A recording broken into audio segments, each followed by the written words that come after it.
147 கோடி இந்திய மக்களின் ஒரு குடிமகன், சாமானியன் நான். தமிழக முதல்வராக பதவியேற்றுக் கொண்டார் திரு விஜய் அவர்கள். விஜய் அவர்களுடன் அமைச்சர்களும் பதவியேற்றுக் கொண்டனர். திரு கே.ஏ. செங்கோட்டையன் அவர்கள் பதவி ஏற்கும்போது விஜய் அவர்கள் செய்த செயல், இவை எல்லாமே இந்த பதிவில் நாம் பார்க்கலாம். வாருங்கள். தமிழக சட்டசபை தேர்தல் ஏப்ரல் 23ஆம் தேதியும் வாக்கு எண்ணிக்கை மே 4ஆம் தேதியும் நடைபெற்றது. இதில் 108 இடங்களை பெற்ற தவேகா பெரும்பான்மையான இடங்களை பெற்றதனால் ஆட்சி அமைப்பதற்காக உரிமை கோரினர்.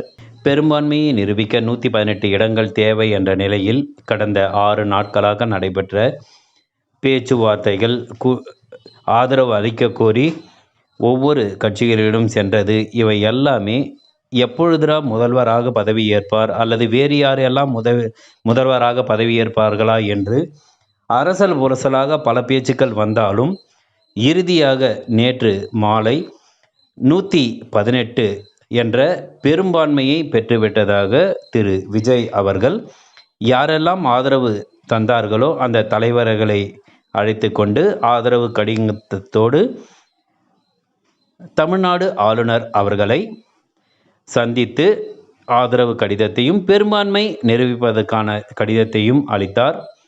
பின்பு ஆளுநர் அவர்கள் முதல்வராக பதவி ஏற்க ஒப்புதல் அளித்த பின்பு இன்று காலை 10 மணி அளவில் நேரு உள் விளையாட்டு அரங்கில் தமிழக முதல்வராக விஜய் பதவியேற்றுக் கொண்டார். அவருக்கு பதவி பிரமாணமும் இரகசிய காப்பு பிரமாணமும் கவர்னர் அவர்களால் செய்து வைக்கப்பட்டது. சி ஜோசப் விஜய் என்னும் நான் அப்படின்னு சொல்லும் பொழுதே அரங்கத்தில் இருப்பவர்களும் அந்தந்த வீடுகளில் லைவாக பார்த்து கொண்டிருப்பவர்களும் பூரிப்பு அடைந்திருப்பார்கள் என்றே நான் நம்புகிறேன். மே 4ஆம் தேதியிலிருந்து ஒலிக்கப்பட்ட இந்த வார்த்தை இன்று அவர் பேசும்போது கேட்டதுமே அனைவருக்கும் பூரிப்பாக இருந்திருக்கும். பதவி ஏற்றுக்கொண்ட அமைச்சர்களாக முதலாவதாக திரு ஆனந்த் அவர்கள், இரண்டாவதாக ஆதவ் அர்ஜுனா அவர்கள், மூன்றாவதாக அருண்ராஜ் அவர்கள், நான்காவதாக திரு கே.ஏ. செங்கோட்டையன் அவர்கள், அடுத்ததாக திரு வெங்கட்ரமணன் அவர்கள், திரு நிர்மல்குமார் அவர்கள், அடுத்ததாக ராஜ்மோகன் அவர்கள், அடுத்ததாக டி.கே. பிரபு அவர்கள், செல்வி கீர்த்தனா அவர்கள் அமைச்சர்களாக பதவி ஏற்றுக்கொண்டார்கள். அவர்கள் அனைவருக்கும் ஆளுநர் அவர்கள் பதவி பிரமாணமும் இரகசிய காப்பு பிரமாணமும் செய்து வைத்தார். அமைச்சர்கள் பதவியேற்றதில் பெரும்பாலானவர்கள் இளைஞர்களாக இருப்பதனால் நிச்சயமாக தமிழ்நாட்டில் இளைஞர்கள் கை ஓங்கும் என்று நான் நம்புகிறேன். அமைச்சர்கள் பதவியேற்பு என்று சொன்னதும் முதலில் திரு கே.ஏ. செங்கோட்டையன் தான் அழைக்கப்படுவார் என்று பலரும் நினச்சிட்டு இருந்தாங்க. ஆனால் திரு ஆனந்த் அவர்கள் முதலாவதாக அமைச்சராக பதவியேற்றார். அதற்கப்புறம் ஆதவ் அர்ஜுனா, அடுத்ததாக திரு அருண்ராஜ் அப்படின்னு ஒருத்தராக வந்துட்டு இருந்து நான்காவதாக தான் திரு கே.ஏ. செங்கோட்டையன் அவர்கள் பதவி ஏற்கிறதுக்காக அழைச்சாங்க. ஆனால் அந்த 3 பேர் சின்னவங்க பதவி ஏற்கிறாங்க, நான் 4வதாக கூப்பிட்றேன் அப்படின்ற மாதிரி எந்த விதமான ஹெசிடேஷனும் இல்லாமல் திரு கே.ஏ. செங்கோட்டையன் அவர்கள் திரு விஜய் அவர்களுக்கு வணக்கம் சொல்லிவிட்டு பதவி ஏற்பதற்காக அங்கே சென்றார்.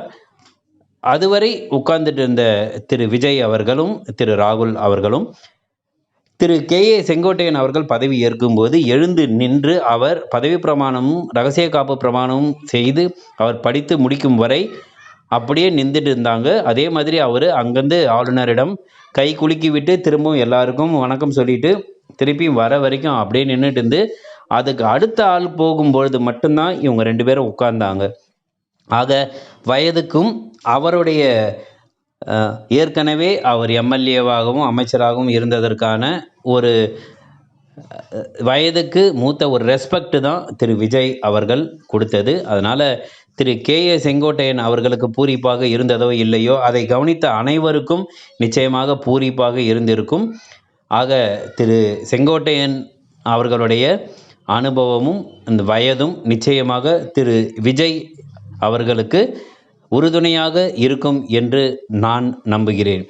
புதியதாக முதல்வராக பதவியேற்ற திரு விஜய் அவர்களுக்கும் அமைச்சர்களுக்கும் என் வாழ்த்துக்கள். மீண்டும் அடுத்த பதிவில் வேறு சில தகவல்களோடு உங்களை நான் சந்திக்கிறேன். நான் உங்கள் சாமானியன்.